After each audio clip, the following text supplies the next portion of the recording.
segment 3, Fuad, Iran. Sure. Let me quote you. The theocracy in Iran was said to be waiting on an American opening, and President Obama would put an end to 3 decades of estrangement between the United States and Iran. But in truth, Iran never wanted an opening to the United States. Close quote. Why not? You have cut to the heart of what I've been saying about Iran for a long time. I'm grateful to you for, it's interesting that you found that argument. Because here's the thing, for 8 years, particularly under George W. Bush, the left beat up on President Bush by saying, if you only extend an olive branch to the Iranians, if you only don't include the Iranians in the axis of evil, see, the Iranians are desperate for an accommodation with the United States. My view was always that the Iranians had no interest in any accommodation with the United States. They can survive the sanctions we've imposed on them because they can turn to the Italians, the Japanese, the Chinese, and others. And in fact, they never wanted an accommodation with the United States. And as soon as Barack Hussein Obama came into office, he genuinely believed that because his middle name is Hussein and because the patron saint of Iranian Shiism is Hussein, that he can make a deal with the Iranians. The Iranians wanted no deal of any kind. Fuad, let me give you another quotation. The question I have is, what do they want? How are we to understand this regime? Let me quote you again. There are Iranians yearning for liberty, but we should not underestimate the power and the determination of those moved by the yearning for piety. Right. Close quote. I'm about to say I give up because, in fact, you've, again, found these passages which, to me, go to the heart of this debate about Iran. I'm worried about people who believe that Twitter and Facebook and so on will overthrow the Iranian regime. I have many, many Iranian friends. I respect their desire to see their country overthrow this tyranny, this theocracy. My worry is it can't be done that easily. My worry is that the regime which is invested in the lower middle class, a regime which has these besieged millions of volunteers, they're vigilantes, a regime which is anchored in the Revolutionary Guard, which is the most radical element in Iranian society, and a regime which is a petrocracy. It's petroleum and autocracy. It's a petrocracy, a regime which has oil money, that with this oil money, the supreme leader can violate and can defy the laws of gravity in Iran, and he can actually keep his regime going. It won't be easy to see the end of this regime in Iran. All right. In Iraq, you've got an elite that understands the trading, commercial tradition, understands it sitting on top of oil, wants to hold the country together if for no other reason than commercial purposes. In Afghanistan, if I'm understanding you correctly, the best brief description of the right way to think about it is warlords. Right. They want to defend their own villages. They want the honor of their family and their tribe. Right. And they want to make money and do deals. Fine.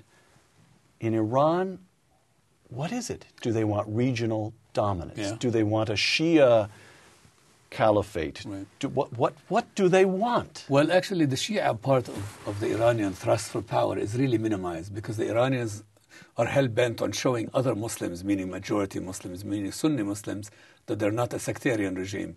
It's no mystery for what the Iranian theocrats want. They want dominion over Persia itself, over their own land, over their own power, over their own oil money, and they have that. They have pretty much, in fact, imposed their will on the society. And then the Persians are only 65 or so % of the population, so they have a lot of minority groups. Absolutely, but the dominance of the Persian element is very strong. So I think in the case of the Iranians, you now have to think of Iran as a power also of the Mediterranean, that thanks to the money they have invested in both Hezbollah in Lebanon and in the Hamas movement in Gaza, Iran has become a substantial and powerful member all the way to the Mediterranean. So the program continues.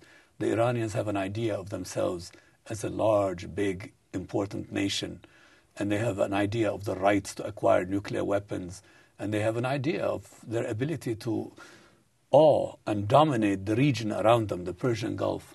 And I think that the program is on. Testifying before Congress in April, the director of this month as we tape, the director of the Defense Intelligence Agency, Lieutenant General Ronald Burgess, was asked how long it would be before Iran could produce enough highly enriched uranium to make a nuclear weapon. General Burgess replied, quote, "We're talking 1 year," close quote. should the United States tolerate a nuclear Iran? And, Well, if not, what can it do? Well, I'm not the weapons. I don't know much about nuclear technology and nuclear affairs, but it would seem we now even have the authority of none other than Defense Secretary Bob Gates saying we can't really do much about Iran's quest of nuclear power or nuclear capability. Now, there is a trick here. But wait, how do you read that memorandum from Gates that was leaked a couple of weeks ago in which he says we need to develop fallback positions? Is the Secretary of Defense saying as an analytical matter there's very little we can do?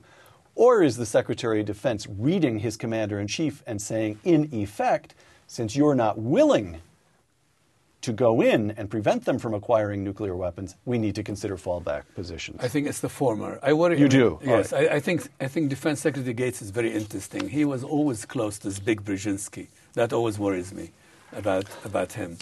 And in fact, I think there is already sort of smuggling into the debate on Iran that we should now think about Iran after the bomb. Already? Yes.